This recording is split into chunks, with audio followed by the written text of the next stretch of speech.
माँ और दोस्तों, जिस तरह के आप देख रहे हैं मेरे साथ मौजूद हैं साजिद तारड़ साहब। तारड़ साहब, सबसे पहले तो आपके वक्त का बहुत शुक्रिया sir. My pleasure Srivastava, thank you so much. Tarar साहब, 2022 जो है वो ख़त्म हो रहा है। मैंने सोचा कि आज आपसे एक जिसे कहते हैं ना, राउंड अप एक करना, एक डिस्कस करना कि 2022 में हमने क्या खोया क्या पाया। और हम एक, आपको पता है कि एक बड़ा क्रिटिकल सा पर्सपेक्टिव रखते हैं पाकिस्तान के बारे में। जिसे कहते हैं ना, हर एक पाकिस्तानी जो मुहिब वतन है, जो वतन से मोहब्बत करता है, मिट्टी से मोहब्बत करता है, वो चाहता है कि जो जो अच्छी चीज़ें हैं वो मुल्क में हों, और जहाँ पे जो चीज़ें हाईलाइट करने की ज़रूरत है वो हाईलाइट की जाएं।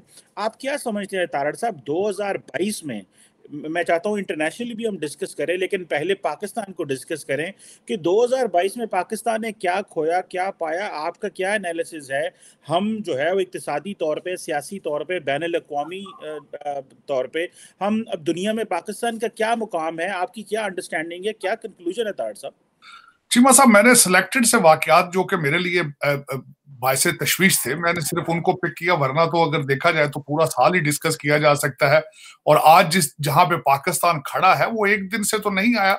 उसमें तो पाकिस्तानियों की 76 साल की 75 साल की मेहनत है, जहां तक वो लेकर आए हैं। लेकिन मैं कुछ चीजें मेंशन करना चाहूंगा, मैं मंथ बाय मंथ उसको बताना चाहूंगा। जो चीजें मुझे as a overseas Pakistani, as a patriotic Pakistani, जो मुझे हर्ट करती रही है, बादर करती हैं, मैं उनसे शुरू करना चाहूंगा। सबसे पहले मैं जनवरी से आगाज लेना चाहता हूँ। 2022 का सबसे बड़ा हादसा जो हुआ है वो मरी के अंदर बर्फबारी हुई। 4 फुट बर्फ पड़ी और इस्लामाबाद से तकरीबन बहुत नजदीक 50 मील के फासले पर 23 लोग जो है वो बर्फ में फंस के मर गए। और किसी ने रेजिग्नेशन नहीं दिया, किसी ने उसकी जिम्मेदारी कबूल नहीं की।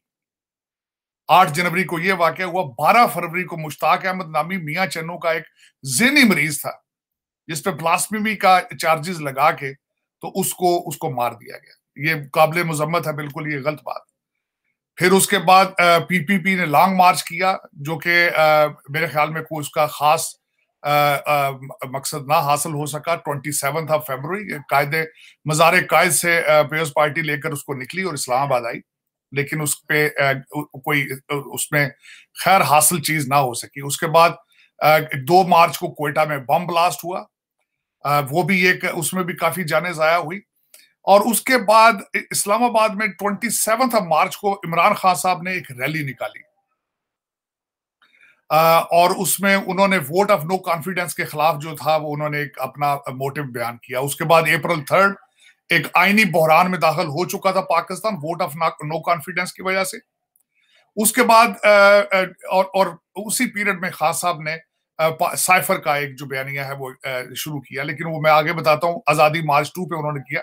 शहबाज शरीफ साहब की हल्फे बर्दारी जो थी वो 11 अप्रैल को हुई। उसके बाद आजादी मार्च 2 इन्होंने 25 मई को निकाला, जिसके ऊपर इन्होंने कहा कि शेलिंग की गई है और ज्यादती की गई है। उसके बाद 25 मई को वो था। 10 जून को बजट, फेडरल बजट इन्होंने पेश किया। मैं यहाँ पे बताना चाहूंगा, डेवलपिंग कंट्रीज के अंदर, बल्कि नहीं, ये तो पूरी दुनिया में अब एक बजट जो है वह सिर्फ एक एक्सरसाइज रह चुकी है। बजट गरीब आदमी का उसी वक्त खराब हो जाता है जब पेट्रोल, बिजली या गैस महंगी की जाए। और मैं समझता हूं इनको मिनी बजट कहा जाता है जब ये महंगी करते हैं, क्योंकि उसके बाद हर चीज चेंज हो जाती है। तो बजट एक सिर्फ नंबरों का गोरख धंधा रह चुका है। डेवलपिंग कंट्रीज जहां, जिस तरह अमेरिका और यूरोप है, यहां पे क्या किया जाता है कि चीजें महंगी नहीं की जाती, बाद में गवर्नमेंट अपनी फीसें बढ़ा देती है। वो फीसें क्या है? मोटर व्हीकल गाड़ियों की फीसें बढ़ा देगी, लाइसेंस के ऊपर चार्जेस लगा दिए जाएंगे। तो इन तरीकों के साथ लोगों को मैनिपुलेट किया जाता है। 10 जून को बजट आया। उसके बाद अगला जो वाकया है बड़ा तशवीशनाक था। अगस्त 1 को लसबेला के अंदर हेलीकॉप्टर क्रैश हुआ है, जिसमें सरफराज चौधरी साहब लेफ्टिनेंट जनरल थे, वो शहीद हुए। और मैं समझता हूं कि एक बहुत बड़ा सानिया था। 13 सितंबर को स्वात के अंदर धमाका हुआ। उसके बाद एक सिलसिला जारी हुआ 24 सितंबर को ऑडियो लीक्स का, जिसमें और ज्यादातर ऑडियो लीक्स जो थी वो प्राइम मिनिस्टर हाउस से लीक होती रही। उसके बाद आजादी मार्च 2 हुआ, जिसके अंदर साइफर को उन्होंने निकाला और पाकिस्तान की फॉरेन पॉलिसी खान साहब ने बस के नीचे डाल दी। उसके बाद सबसे बड़ा इंपॉर्टेंट जो वाकया था 3 नवंबर को पेश है। खान साहब के ऊपर वजीराबाद में हमला हुआ। और उसके बाद 27 नवंबर को आजाद कश्मीर के इलेक्शन हुए और इस्लामाबाद में हमला किया I-10 4 में 23 सितंबर। अब मैं दो चार वाक्य इसमें मिस हो गए मुझसे। जो एक बहुत बड़ा वाक्य और था कि अरशद शरीफ जो थे वो नवंबर 3 को उनका भी उनकी वफात हुई। और उसके बाद इस साल की जो सिग्निफिकेंस वफात लोग जो अपने जिंदगी की बाजी हार गए उसमें बल्कीस ईदी थी, उनकी उनकी वो फौत हुए। आमर लियाकत की फौतीदगी हुई इसी साल के अंदर। और ये पाकिस्तान के कुछ चंद वाकयात हैं जो मैंने आपको बताया। अब मैं थोड़ा सा इससे पहले कि हम इन सारी चीजों को डिस्कस करें और इनकी सिग्निफिकेंस ज्यादा देखें, तो दुनिया के वाकयात, दुनिया के अंदर इस 2022 में सबसे बड़े वाकयात क्या हुए हैं। सबसे बड़ा वाकया तो ये था कि जो बरतानिया है उसको पॉलिटिकल क्राइसिस, उनके दर ऊपर नीचे कई प्राइम मिनिस्टर चेंज हुए। एक तो सबसे बड़ा वाकया ये था। दुनिया इसको समझती है कि पाकिस्तान में इमरान खान ने जो एक क्राइसिस, आईनी कॉन्स्टिट्यूशनल क्राइसिस बनाया और पाकिस्तान वीक से वीक 3 होता जा रहा है, ये भी एक इंटरनेशनल लेवल का वाकया है। फिर यूक्रेन का वाकया है। उसके बाद जो एक बहुत बड़ी चेंज आई लैटिन अमेरिका के अंदर कि जहां पे ज्यादा फार राइट के लोग होते थे, वो चेंज होकर सारा शिफ्ट जो है लेफ्ट साइड पे चला गया, सोशलिस्ट माइंडसेट वाले। सबसे पहले उसकी शुरुआत 2018 में मैक्सिको से हुई थी, फिर अर्जेंटीना की प्रेसिडेंटशिप गई, उसके बाद बोलिविया और उसके बाद ब्राजील और कोलंबिया। ये सारे इस वक्त लेफ्ट विंग पे जा चुका है बजाय फार राइट से।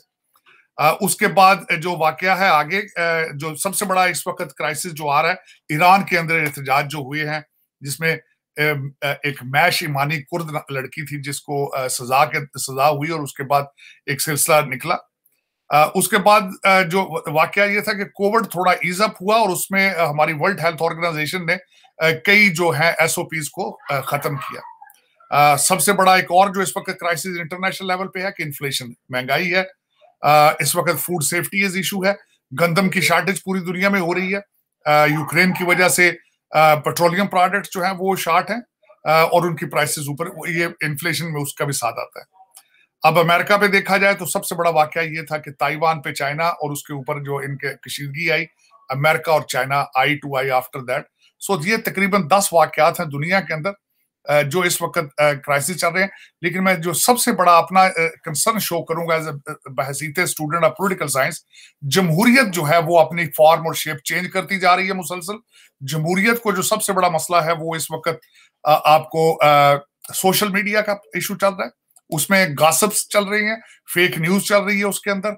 और उसके बाद तीसरा सबसे बड़ा चैलेंज जो है इस वक्त जमहूरियत को, वो सहाफत का खत्म हो जाना, जर्नलिज्म का खत्म हो जाना।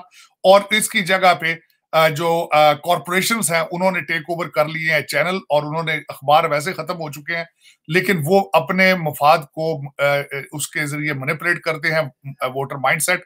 तीसरी चीज जमहूरियत में जो आ रही है वो डिक्टेटर लाइक, जिसको मैं हमेशा कहता हूं कंट्रोल्ड डेमोक्रेसी, कि जो भी आता है वो अपोजिशन को बर्दाश्त नहीं करता। उसकी मैं वजह ये बताना चाहूंगा, जमहूरियत के अंदर जमहूरियत का हुस्न है कि कंस्ट्रक्टिव क्रिटिसिज्म हो और एक हेल्दी अपोजिशन मौजूद हो जो कि गवर्नमेंट की पॉलिसीज को क्रिटिसाइज कर सके। लेकिन उसका रुझान पूरी दुनिया में खत्म होता जा रहा है। आज आप अमेरिका में देखें तो मुसलसल जब से बाइडेन एडमिनिस्ट्रेशन आई है, मैं थोड़ा सा इसके बाजी में जाना चाहता हूं, ट्रेडिशन पे जाना चाहूंगा, कि अमेरिका के अंदर जहां पे जमहूरियत की बहुत बड़ी हिस्ट्री मौजूद है, इन अमेरिका की इंडिपेंडेंस 1776 में शुरू हुई और कॉन्स्टिट्यूशन और सारी चीजें बनी।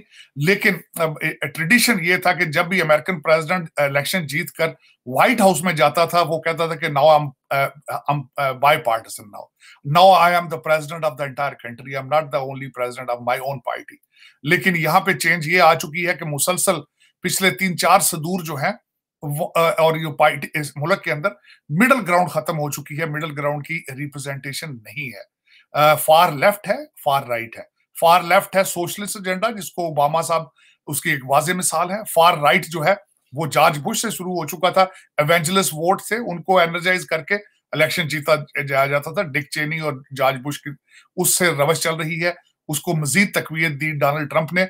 मैं छोटी सी सेकंड मिसाल देना चाहूंगा जमहूरियत की तरफ।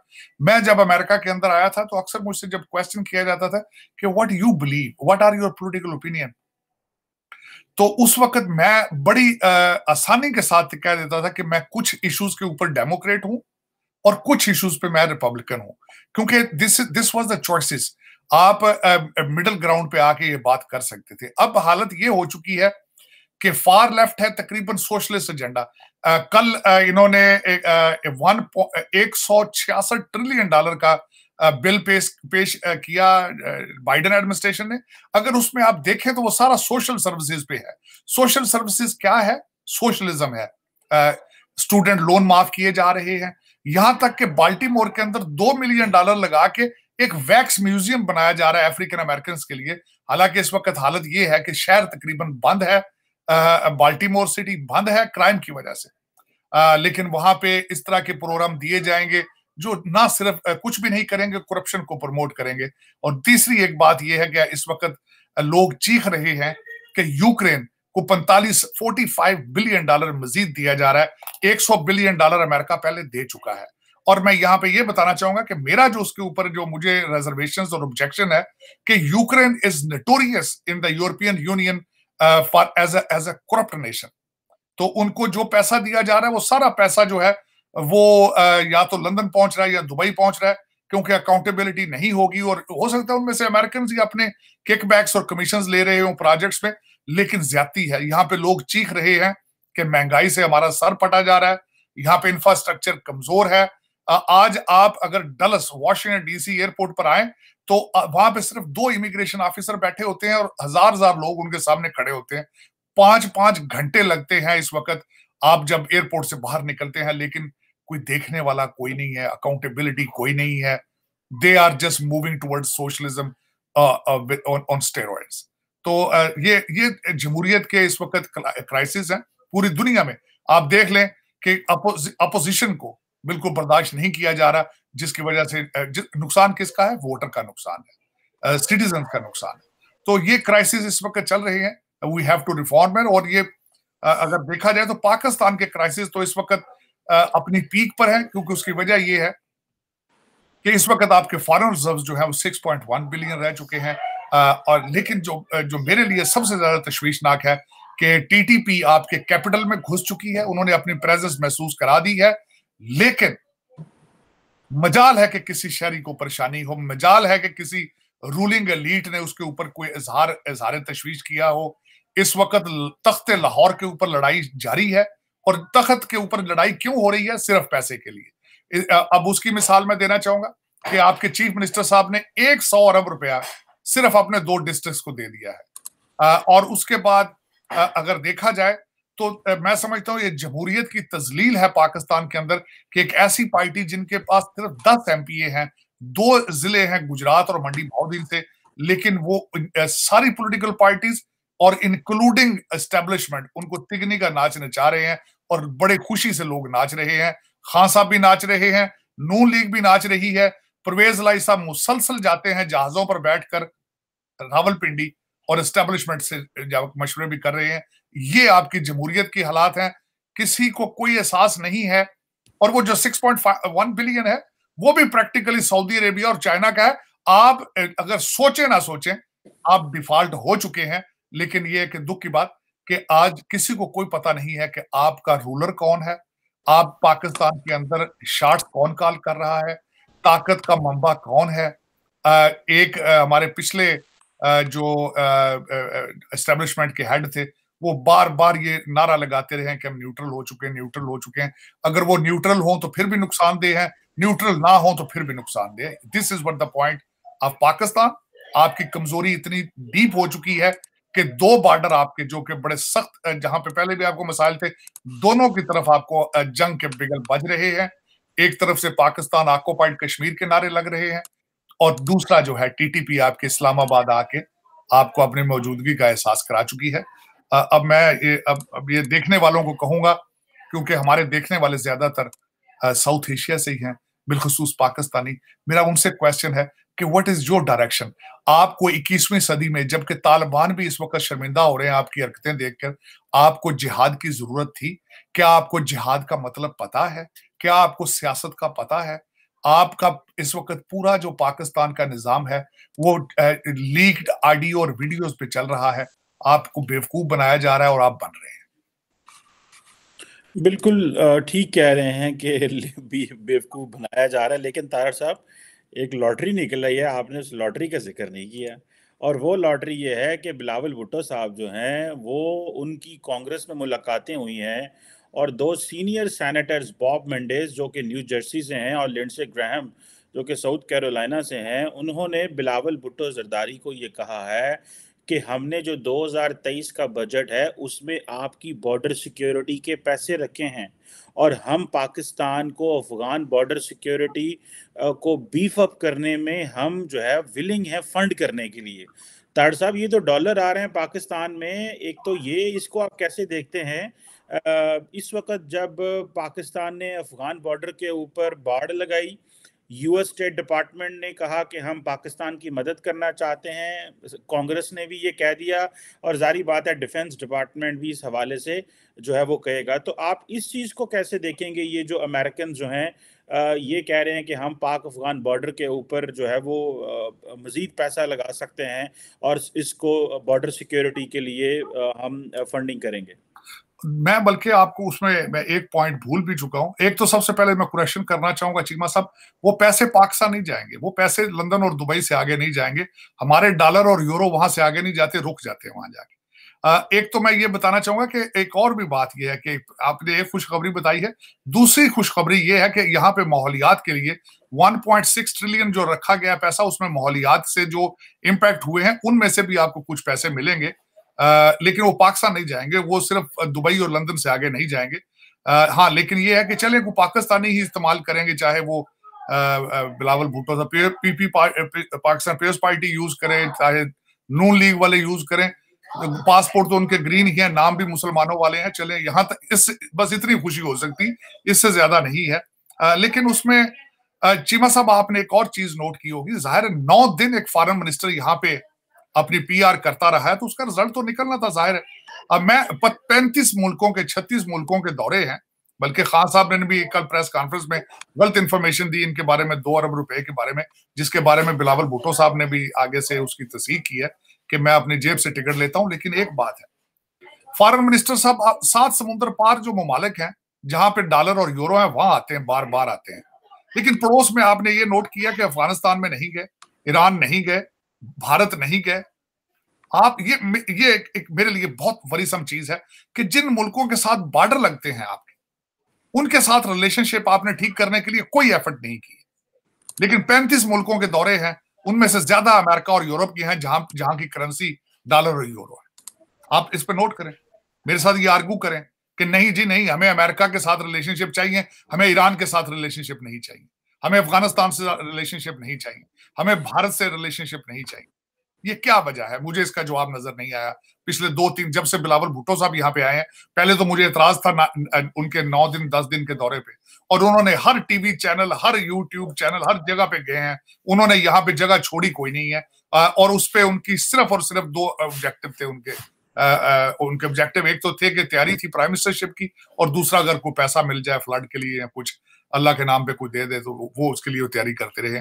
लेकिन मेरे लिए मुझे ये बिल्कुल समझ नहीं आ रही कि अफगानिस्तान को, मेरे ख्याल में हिना रबानी खर को वहां पे भेजा गया उनको स्नब करने के लिए, उस मुल्क में जहां उन्होंने यूनिवर्सिटियों में लड़कियों की तालीम बंद कर दी है, उस मुल्क में आपने हिना रबानी खर को भेज दिया है जाके उनके जख्मों पे नमक छेड़ने के लिए। बिलावल भुट्टो साहब को खुद जाना चाहिए था वहां पे, और उसके बारे में किसी को आज तक ठीक जवाब नहीं दे सके। वो हर जगह उनसे क्वेश्चन टीटीपी का किया है, कोई जवाब नहीं किसी के पास, कोई जवाब नहीं। शहबाज शरीफ साहब को अपने अपने सारे नैब के केसों को किस उजरत के साथ उन्होंने सेटल कराया, लेकिन फॉरेन पॉलिसी अफगानियों के साथ, अफगानिस्तान के साथ उन्होंने कोई अभी तक आज कोई जिक्र ही नहीं किया उसका।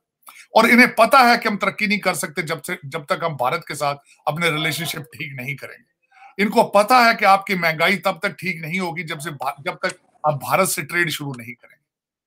लेकिन कभी किसी ने उस पर कुछ जिक्र किया हो? नहीं किया। क्या जरूरत है?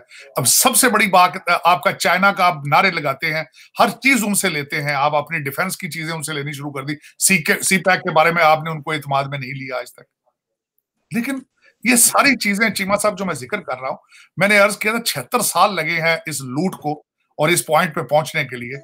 और आज मैं गारंटी कर देता हूं, खान साहब का कोई इंटेंशन नहीं है जमहूरियत के लिए, कोई उनका जो एजेंडा एक भी ऐसा नहीं है जो पाकिस्तान के लिए हो।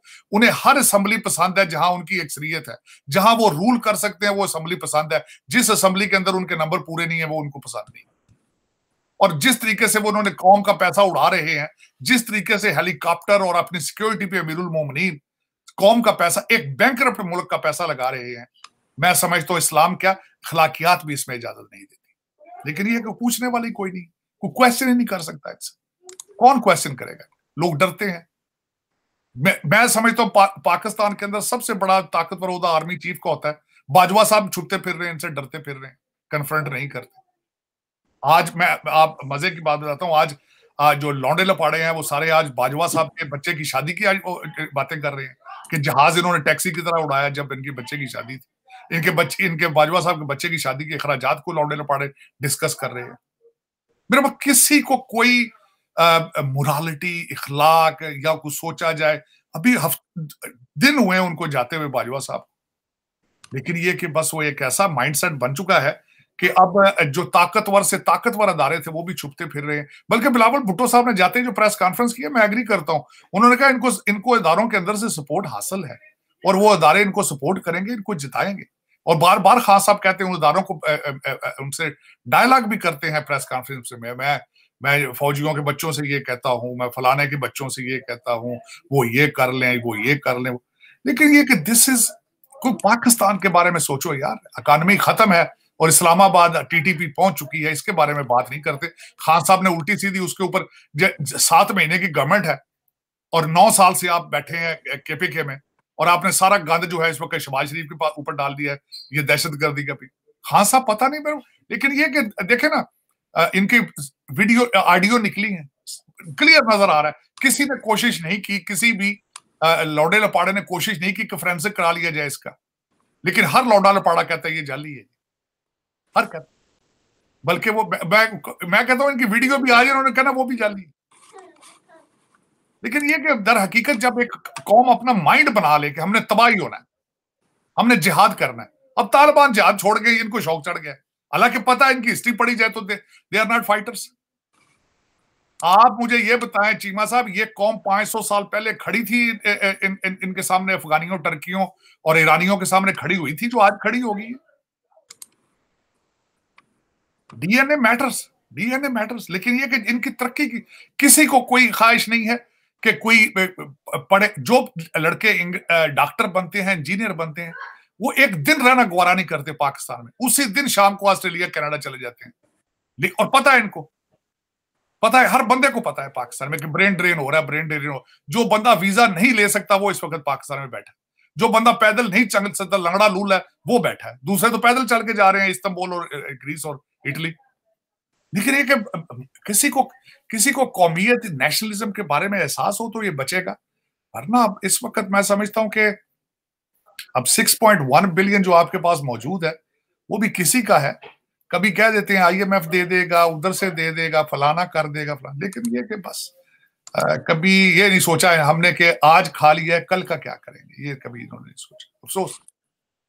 बिल्कुल सही कह रहे हैं ताड़ साहब। दुनिया का सारा मीडिया, मैंने जिन पंजाबी कहते हैं, फरोल देता है to find one good news about Pakistan. मेरे सामने मैं सर्च में डालता हूँ, मैंने जो सब्सक्रिप्शंस ली हुई हैं बड़े बड़े न्यूज़पेपर्स की, मैं सर्च में डालता हूँ लफ्ज़ पाकिस्तान। मैं सिर्फ आपको एक छोटा सा मिसाल देता हूँ। फॉरेन अफेयर्स, ये जो आप बात कर रहे हैं ना, फॉरेन अफेयर्स ने इस साल पाकिस्तान के लिए 5-6 आर्टिकल लिखे। उसमें पहला आर्टिकल था पाकिस्तान हाउस डिवाइडेड, दूसरा था पाकिस्तान रीप्स व्हाट इट सोड तालिबान पे, और तीसरा था the folly of Pakistan China gamble, the search for stability in Afghanistan, praying for Pakistan. ये बड़े बड़े, मैं जस्ट आपको एक चीज बता रहा हूँ कि मैंने सारे के सारे जो है ना वो छान मारे देखने के लिए कि क्या ऐसा हो रहा है। आज की खबर देखें जो आप बात कर रहे थे तार साहब, मैंने फॉरेन पॉलिसी मैगजीन खोला। फॉरेन पॉलिसी मैगजीन ने कहा कि पाकिस्तान ईयर ऑफ टर्मोइल 2023-22 को उन्होंने कहा 3 चीजें। उन्होंने कहा आपके मुल्क में पावर चेंज हुई है, ड्रामेटिक चेंज इन पावर। दूसरा उन्होंने कहा और हाई इन्फ्लेशन, और तीसरा का कैटास्ट्रोफिक फ्लड्स। और उन्होंने कहा 2023 कैसा होगा, और 2023 का आज की खबर ये है तार साहब, कि चमन तुर्बत के अंदर 5 सिक्योरिटी के जो लोग हैं उनको शहीद कर दिया गया है। ये बताया जा रहा है कि आटा जो है वो 150 रुपए किलो हो गया। और दूसरा ये है कि इस आज की ये न्यूज़ है डॉन की कि जो एक्सपोर्ट्स है मिडिल ईस्ट को वो कम हो रही हैं क्योंकि वहाँ पे यूएई में और बाकी मिडिल ईस्ट में डिमांड्स नहीं है। सो जारी बात है तारड़ साहब, अगर हम और आप इस तरह सब कुछ देख रहे हैं तो हुक्मरान भी तो देख रहे हैं, उनको भी तो पता चल रहा है कि भाई क्या हो रहा है। आप देखें यूएस गवर्नमेंट जो है वो $200 मिलियन जेंडर इक्वालिटी पे लगा रही है इस साल। अभी ये जो बजट आया है वो पाकिस्तान के ऊपर, लेकिन $97 मिलियन जो है वो दे रहे हैं हमें फ्लड्स के वाले से। सो मुझे लगता ये है कि हमें हमारी नेशन को बैठने की जरूरत है, रास्ता तलाश करने की जरूरत है। वरना तार साहब जिस तरह के हालात बन रहे हैं, हर रोज हमले हो रहे हैं, हर रोज हमले हो रहे हैं। ये नहीं है कि कैपेबिलिटी नहीं है। आप क्या समझते हैं तार साहब, क्या हमारी कैपेसिटी या कैपेबिलिटी नहीं है, या कि विल नहीं है, या कि हम लोग जो है वो बैठते नहीं, हम अपनी प्रायोरिटीज ही सेट नहीं कर पाए कि हमने कौन सी डायरेक्शन में जाना, और हर रोज 23 करोड़ अवाम को एक बुरी खबर मिल रही है। चीमा साहब, आज मैंने जंग अखबार में एक आर्टिकल पढ़ा है इसके बारे में, खासकर आपकी अफगान पॉलिसी के बारे में, और उसमें लिखने वाले ने बड़ी खूबसूरत चीज लिखी। उसने कहा आपकी फॉरेन पॉलिसी सिर्फ और सिर्फ फिक्शन और ख्वाहिशात के ऊपर मबनी। आपने आज तक आप ये समझते रहे हैं सब। उन्होंने बड़ी अच्छी मिसाल, आपने एक ज्यूम किया है कि तालिबान आएंगे तो वो टीटीपी को खुद ही खत्म कर देंगे, ये आपकी असम्पशन थी। लेकिन तालिबान जब आए उन्होंने वो जेलों से छोड़ा, उन लोगों को जो जेलों में बंद थे अफगानिस्तान में, उनको छोड़ा, टीटीपी वालों को। और उसके बाद ये हुआ कि खासकर जो पिछले आपके आईएसआई के हेड थे जनरल फैज, वो भी टीटीपी के लोगों को छोड़ते रहे यहां से, और वो इस तरह ताकतवर होते रहे। आपको उन्होंने डायलॉग, टूटे फूटे जाली डायलॉग के उस ट्रक की बत्ती के पीछे लगाया, लेकिन वो ताकतवर होते रहे। आज वो ताकतवर होकर आपके सामने आ चुके हैं। लेकिन दर हकीकत आप इस वक्त इतने वीक लग रहे हैं क्योंकि आप जवाब नहीं दे रहे, आप बिल्कुल रिटेलिएट नहीं कर रहे। और मैंने आपको अर्ज किया था कि आप जब बात करते लिखते हैं अखबारों के अंदर, तो लिखते हैं दुनिया की 6ठी सबसे बड़ी एजेंसी, फौज कहते हैं दुनिया की दूसरी सबसे बड़ी फौज। बजट आपका बहुत है, इसमें कोई शक नहीं, बजट ही बहुत है। फौज इतनी बड़ी नहीं होती तो आप प्रूव कर देती, क्योंकि दूसरी साइड में अपोनेंट जो है वो खचरों पे, खोतों पे बैठ के आ रहा है।